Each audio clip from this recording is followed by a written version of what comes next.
Hello, everyone. As I peruse today's news about Ukraine, my main reaction was, this is food for thought. What is going on there? Starting with this. So, we all know over the last few years, Hungary's leader's Orban's name has been in the news a lot. Trump is a big fan. We know Orban himself is a big fan of Putin. So, the big question is, what is he doing in Ukraine? Especially considering his long history of obstructing, delaying, and generally just opposing any sort of aid to Ukraine as it's battling Russia. So there's several theories about this. One of them being possibly that he is visiting Ukraine on behalf of his buddy Putin for a little bit reconnaissance and possibly, to make some ultimatums or to place some conditions, etc., etc. There's probably going to be more on the subject, but yeah, I have more questions than answers about this at this time.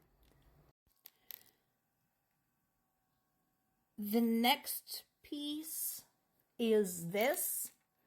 Now, something to remember. So this is from The Hill, but this is an opinion piece, okay? There is a little disclaimer at the top. So, whatever appears in this article is the opinion of the author, not the source. So let's keep that in mind. So why is this interesting from the standpoint of the war in Ukraine? Well, we talked about this. We talked about Russia's drawing on foreign nationals for support, including Africa, and Russian militant groups operating in Africa, in Syria, in other parts of the Middle East, basically mostly trading favors.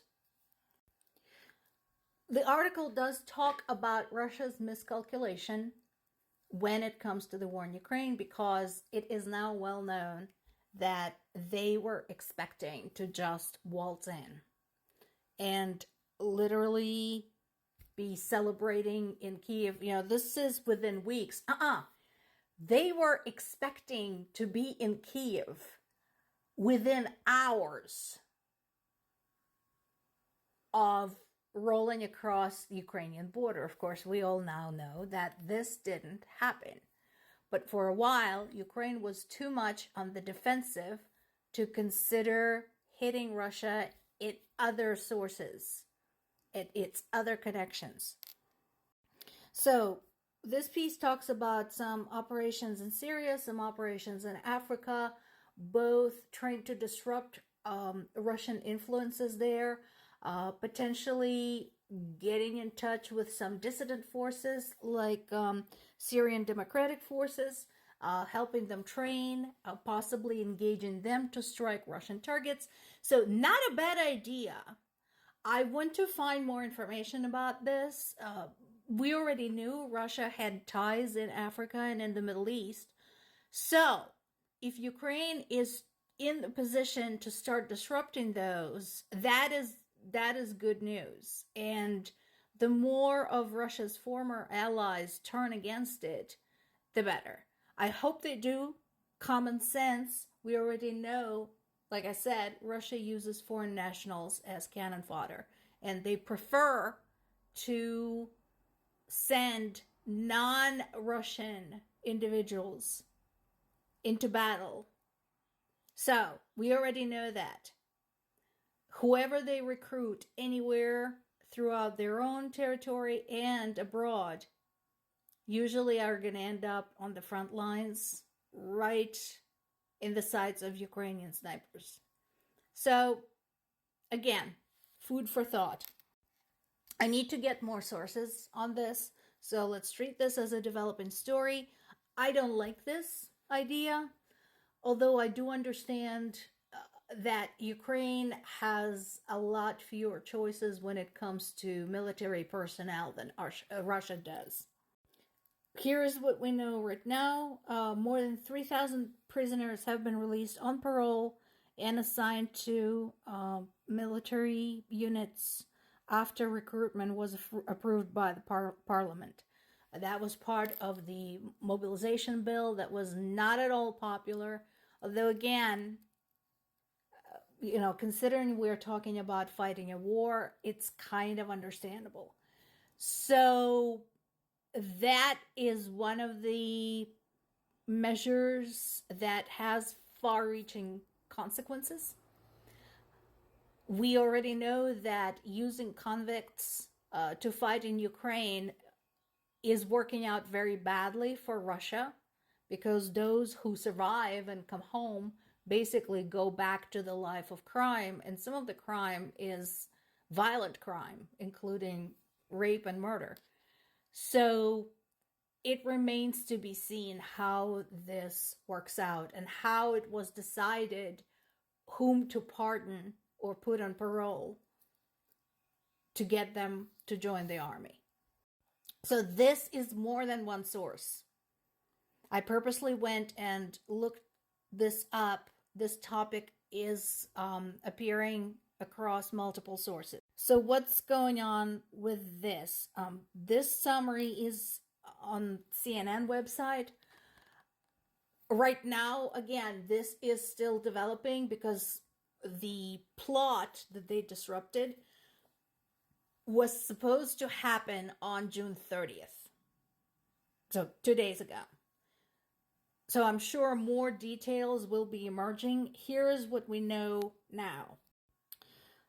Apparently, there was a plot to trigger a riot in Kiev as a distraction, and to use that distraction to seize control of Ukrainian parliament and remove military and political leadership from power. As of right now, we don't have any proof that the organizers have any connection with Russia, but if they do, it wouldn't be a big surprise. The alleged leader of the coup rented a hall with 2,000 people capacity and recruited military personnel and armed guards from private companies to assist in taking control of the parliament.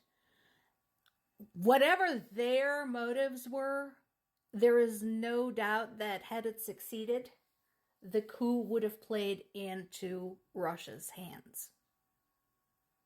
No doubt in anybody's mind. So I'm sure we're going to hear more about this story.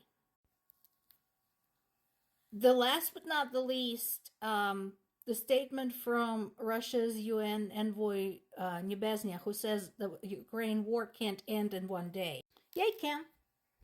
Trump can't end it in one day. But theoretically, the war can end in one day. You know how? If Russian government gives the order for the Russian soldiers and Russia appointed officials to get into their vehicles and go home. That's it. Trump can be bragging all he wants about being able to settle this war. But basically, the only two outcomes I see is one, an overthrow of Putin's government by a more progressive government and ending the war that way, very unlikely, or pushing them out forcibly using the entirety of Ukrainian forces and allies.